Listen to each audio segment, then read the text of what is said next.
غزوہ خندق جو ہوئی ہے یہ 5 ہجری شوال 5 ہجری میں ہوئی ہے۔ اس موقع پر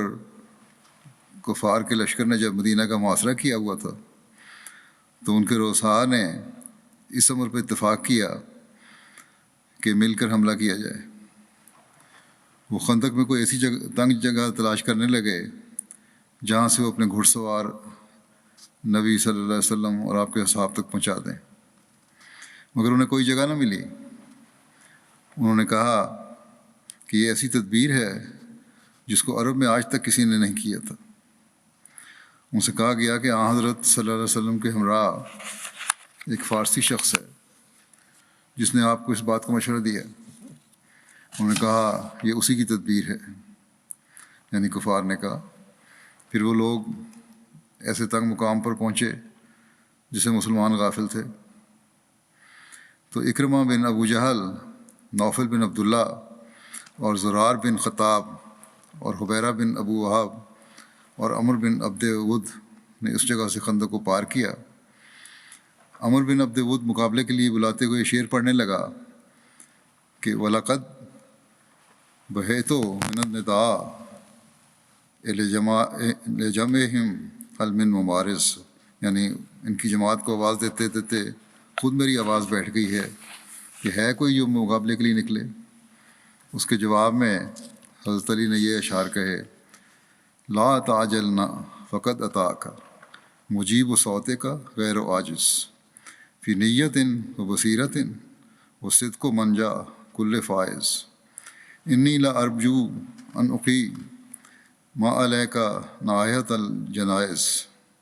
من ضربت نجلاء یبقى ذکرها عند الحزائز۔ تم ہرگز جلدی نہ کرو، تمہاری آواز کا جواب دینے والا تمہارے پاس آ گیا ہے جو بے بسی اور کمزوری کا اظہار کرنے والا نہیں، مضبوط ارادے اور مکمل بصیرت کے ساتھ اور میدان میں ثابت قدمی اور ڈٹ جانا ہی ہر کامیاب ہونے والے کی نجات کا ذریعہ ہے۔ میں یقیناً امید رکھتا ہوں کہ میں تجھ پر میتوں پر نوحہ کرنے والیاں اکٹھی کر دوں گا، ایسا بڑا زخم لگا کر جس کا تذکرہ جنگوں میں باقی رہے گا۔ حضرت علی بن ابو طالب نے جب کہا کہ یا رسول اللہ صلی اللہ علیہ وسلم میں اس سے مقابلے کے لیے نکلوں گا، تو رسول اللہ صلی اللہ علیہ وسلم نے انہیں اپنی تلوار دی اور امامہ باندھا اور دعا کی کہ اے اللہ اس یعنی عمر بن عبد ود کے مقابل میں اس کی مدد کر۔ حضرت علی اس کے مقابلہ کے لیے نکلے، دونوں ایک دوسرے سے مقابلے کے لیے ایک دوسرے کے قریب ہوئے اور ان دونوں کے درمیان غبار اٹھا، مٹی کا غبار اٹھا وہاں جب مقابلے پہ آئے تو حضرت علی نے اسے مار کر قتل کر دیا اور اللہ اکبر کا نعرہ بلند کیا تو ہم نے جان لیا کہ حضرت علی نے اسے قتل کر دیا ہے۔ اس کے ساتھ ہی پشت پھیر کر بھاگ گئے اور اپنے گھوڑوں کی وجہ سے جان بچانے میں کامیاب ہو گئے۔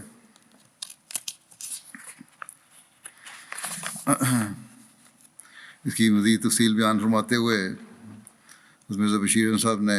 یوں تعریف فرمایا ہے کہ عمر ایک نہایت نامور شمشیر زن تھا اور اپنی بہادری کی وجہ سے اکیلا ہی 1000 سپاہی کے برابر سمجھا جاتا تھا، اور چونکہ وہ بدر کے موقع پر خائب و خاصر ہو کر واپس گیا تھا اس لیے اس کا سینہ مسلمانوں کے خلاف بغض و انتقام کے جذبات سے بھرا ہوا تھا۔ اس نے میدان میں آتے ہی نہایت مغرورانہ لہجے میں مبارز طلبی کی، کہا کوئی ہے میرے مقابلے پہ آئے۔ بعض صحابہ اس کے مقابلے سے کتراتے تھے،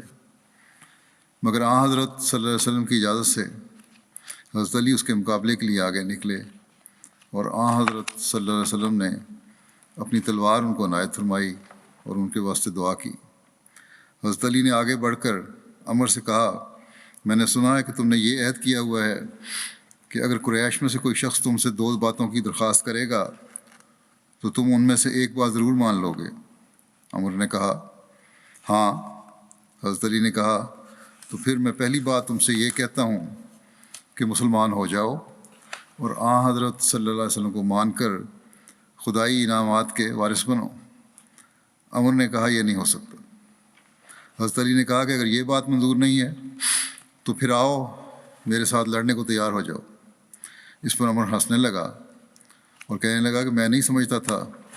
کہ کوئی شخص مجھ سے یہ الفاظ کہہ سکتا ہے۔ پھر اس نے حضرت علی کا نام و نسب پوچھا اور ان کے بتانے پر کہنے لگا کہ بھتیجے تم ابھی بچے ہو، میں تمہارا خون نہیں گرانا چاہتا، اپنے بڑوں میں سے کسی کو بھیجو۔ حضرت علی نے کہا جواب میں کہ تم میرا خون تو نہیں گرانا چاہتے، مگر مجھے تمہارا خون گرانے میں کوئی تعمل نہیں ہے۔ اس پر عمر جوش میں اندھا ہو کر اپنے گھوڑے سے کود پڑا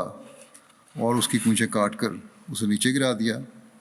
تاکہ گھوڑے سے واپسی کے بھی رستہ نہ رہے، اور پھر ایک آگ کے شعلے کی طرح دیوانہ وار حضرت علی کی طرف بڑھا اور اس زور سے حضرت علی پر تلوار چلائی کہ وہ ان کی ڈھال کو قلم کرتی ہوئی ان کی پیشانی پر لگی اور انہیں کسی قدر زخمی بھی کیا پیشانی کو، مگر ساتھ ہی حضرت علی نے اللہ اکبر کا نعرہ لگاتے ہوئے ایسا وار کیا کہ وہ اپنے آپ کو بچاتا رہ گیا اور حضرت علی کی تلوار اسے شانے پر سے کاٹتی ہوئی نیچے اتر گئی اور عمر تڑپتا ہوا گرا اور جان دے دی۔ عمر بن عبد ود کے قتل ہونے کے بعد کفار نے رسول اللہ صلی اللہ علیہ وسلم کی خدمت میں پیغام بھیجا کہ وہ اس کی لاش 10,000 درہم کے بدلے میں خرید لیں گے، تو آپ صلی اللہ علیہ وسلم نے فرمایا اسے لے جاؤ، ہم مردوں کی قیمت نہیں کھاتے۔